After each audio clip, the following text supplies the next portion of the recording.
Невская сельская библиотека представляет онлайн-мероприятие «Рухани Жаңғыру» просто и понятно о главной программе страны, посвященной 4-летию программы «Рухани Жаңғыру». 12 апреля исполняется 4 года с момента запуска программы модернизации общественного сознания. Главная идеологическая программа страны берет свое начало со статьи первого президента Республики Казахстан Нурсултана Назарбаева «Взгляд в будущее. Модернизация общественного сознания», опубликованная 12 апреля 2017 года в республиканских изданиях. Программа рассчитана на долгосрочный период, состоит из 6 основных направлений: конкурентоспособность, прагматизм, сохранение национальной идентичности, культ знания, открытость сознания, эволюционное, а не революционное развитие.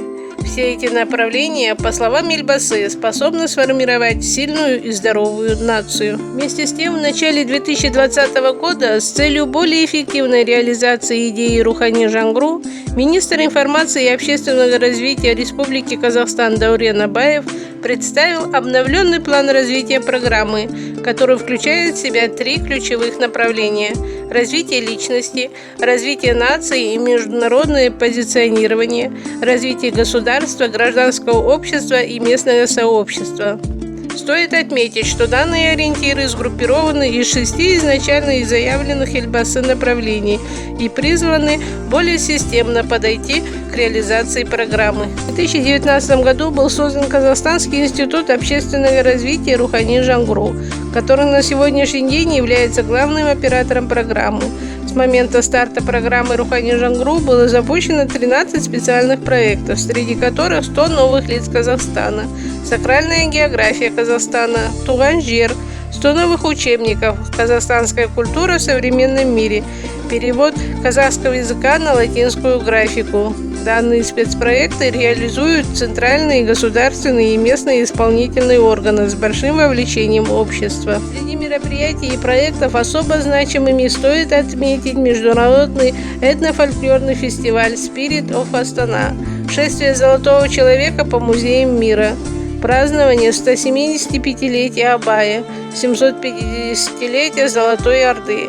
Вместе с тем, в рамках программы уже проведены работы по реконструкции порядка 50 памятников истории и объектов культурного наследия. Пандемия коронавируса, распространившаяся по всему миру в 2020 году, повлияла на проведение множества мероприятий, большинство из которых приостановилось либо переведено в режим онлайн. Тем не менее, успешная реализация и завершение некоторых проектов повлекли за собой запуск новых спецпроектов, инициированных Министерством информации и общественного развития Республики Казахстан.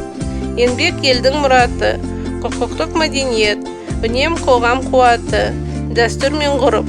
Новый план программы Рухани Жаңғыру говорит в первую очередь о смене фокуса в реализации с масштабного духовного роста на вовлечение каждого гражданина, раскрытие его потенциала и всестороннего роста.